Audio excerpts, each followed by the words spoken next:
let's get to the 4 o'clock game. Cincinnati Bengals 34, Arizona Cardinals 20. Bengals finally light up the scoreboard a little bit, Sam. Includes a pick six just before the half. Joe Burrow finishes 36 of 46 for 317 and 3 scores. But most importantly, it was Jamar Chase day. 15 catches for $192 and 3 touchdowns, all of which happened in different ways, using Jamar Chase all over the field. They had a 63-yard touchdown that turned back the clock a little bit. Hey, Jamar Chase can still get behind the defense. So got to be encouraging for Bengals fans here as they move to 2-3. Yeah, but I think by far the most important aspect of that was this looked like a different version of Joe Burrow. Like, this was not the last game we saw where everything was short. He didn't look comfortable driving off that leg. He couldn't move around in the pocket that well. Like, you thought, if that's the version of Joe Burrow we're going to get for the rest of the season, it doesn't even matter if you're going to lose. Shut him down because you're not winning like that. This was a different player. I mean, he had more zip on the ball. It was noticeable that he had more juice in that arm. He had that deep bomb to Jamar Chase where he had to drive off that leg and, put some oomph into it.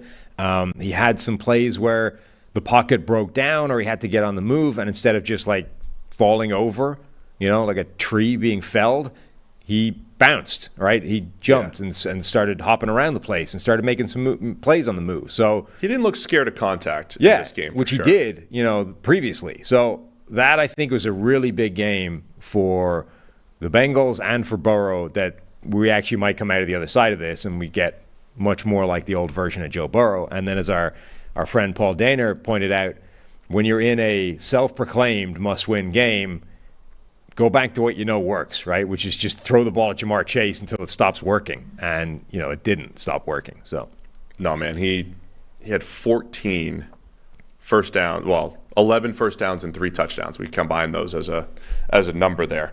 I mean, he was the guy. You have T. Higgins hurt, missing the game, and Trent Irwin, catching a bunch of passes. But it was Jamar Chase, man. And look, where I was a little worried, I think, for Cincinnati is if you were only using Jamar Chase as a, put him inside in the slot and move him around and throw screens to him. He's good at all that stuff. He's fine.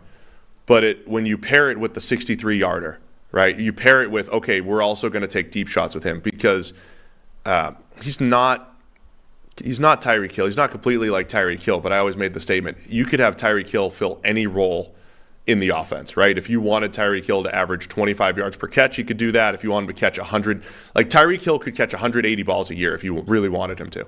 And it wouldn't be an inefficient offense. You could just throw him screens and let him go. Chase is good at everything, but he's special down the field, and you have to have that as part of the offense. You also saw his special athleticism, 2 scramble drill touchdowns, 1 where he's running the back line, he just outruns the defense. So, yeah, get Jamar Chase involved and get back to what works. And, the fantasy people call this the squeaky wheel game, Sam. Because remember, Jamar had a little rant last week. I'm always open, right? So the squeaky wheel gets the grease. It wasn't really a rant. It wasn't really a rant, but it was a thing that made it into the media with a 1-3 Bengals team. When they were in the news, it was Jamar Chase was mad. He's upset. He wants to win. So it was a little bit of a squeaky wheel game for the Bengals. Hey, we're going to feed you 19 targets. I mean, T. Higgins didn't end up playing with his broken rib. Right. Thank God, because, again, every time I think about that, I'm like, how is that even? Anyway, didn't play. Irv Smith Jr. is working his way back from injury, as is usually the case with Irv Smith Jr. But it's like you didn't have that many other options. You know what I mean? It was Jamar Chase, and then it was one of those Trent Irwin games, right? The random Trent Irwin game that surfaces every year, where Trent Irwin has 8 catches for 60 yards and 10 targets. He was their secondary receiver in this game. So yeah, I mean, a lot of the passes were going to go in the direction of Jamar Chase, and that makes the most sense.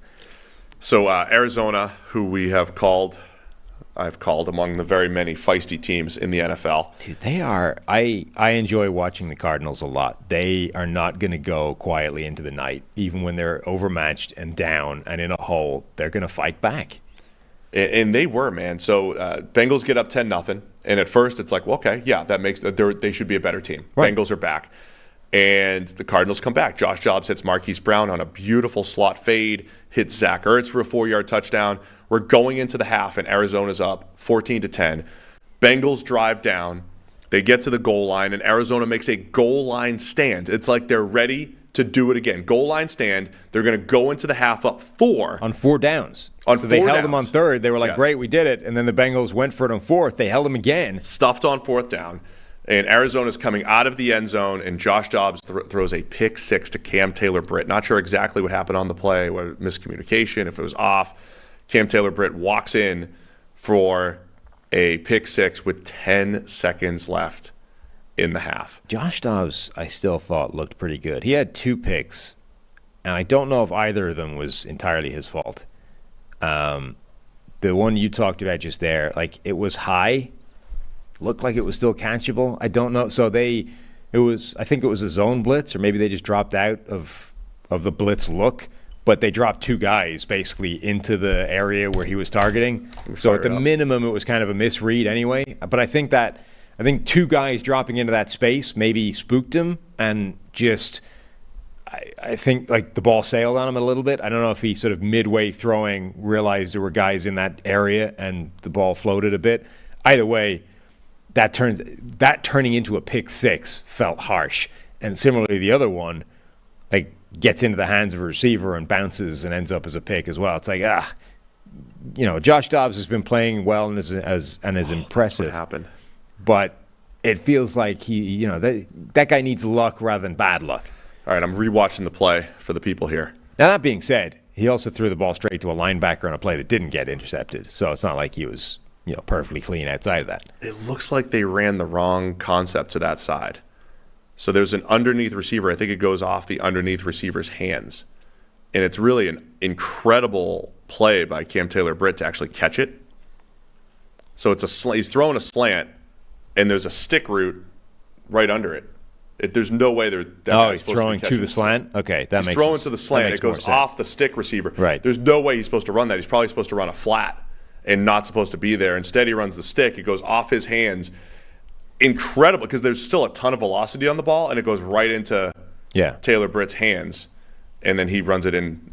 It's really an incredible catch. I said incredible 900 times there, but that was a good play. Either way, it feels like that's not on Dobbs. That's really it looks like the slot receiver ran the right. But I think there may have been some confusion by the fact that 2 defenders were dropped into that general vicinity from what looked like an all-out blitz at the goal line. But part of that's also, I think the slot ran the wrong route and probably brought a defender there.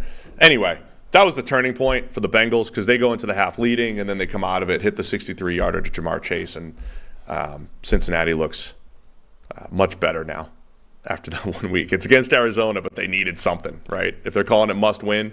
Yeah, it's the fact that it is the fact that I think the Burrow looks so much better. But the Cardinals are so fun to watch. Like, they are going to fight they're not dead in any game. Even when you think they're toast, even when you know you're probably going to beat them, they're going to make it difficult. They reminded me of, Rounders, the movie with Matt Damon and John Malkovich. I do know the movie, yada yada.